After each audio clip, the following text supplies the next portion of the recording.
Next press మీట్లో మాట్లాడతాను.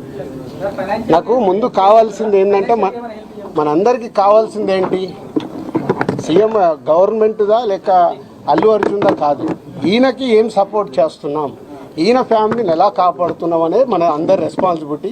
దాని మీద ఫోకస్ చేద్దాం. ఎస్, ఫైనాన్షియల్గా అన్ని రకాలుగా భాస్కర్కి నిలబడబోతున్నాం. అది నేను లీడ్ చేస్తున్నాను. నేనే పక్క నుండి నేను అన్నీ చేయిస్తాను. అది చెప్పడానికే సీఎం గారు చెప్పమన్నారు. ఈరోజు ద్వారా కూడా ఆయనకు జరగాల్సింది డెఫినెట్గా జరుగుతుంది. లాజికల్గా టెక్నికల్గా జరగాల్సిన అన్ని అయిపోయిన తర్వాత భాస్కర్కి అందరం పక్కన నిలబడి కాపాడుకునే బాధ్యత మాది. ఎందుకంటే ఇప్పుడు ఈరోజు బాబుకి అయ్యే ఎక్స్పెన్సెస్ కావచ్చు, పిల్లగాన్ని చదివియాలి, పాపం చదివియాలి, ఆయనకున్న చిన్న ఉద్యోగము, ఫ్యామిలీని కాపాడుకుంటూ ఆయన చేయాల్సిన బాధ్యత ఉంది. కాబట్టి ఆయనకు అందరం మేము అండగా నిలబడి చేస్తాం. నా డ్యూటీ నేను చేస్తున్నాను. నీ డ్యూటీ నువ్వేం చేస్తున్నావు? నువ్వు నాకు క్వశ్చన్స్ చేస్తున్నావు. ఎఫ్డీసీ చైర్మన్గానే సీఎం గారు అక్కడి నుంచి చెప్పాల్సింది చెప్తున్నాను. సీఎం గారు చెప్పిందే చెప్తున్నాను. ఓకే.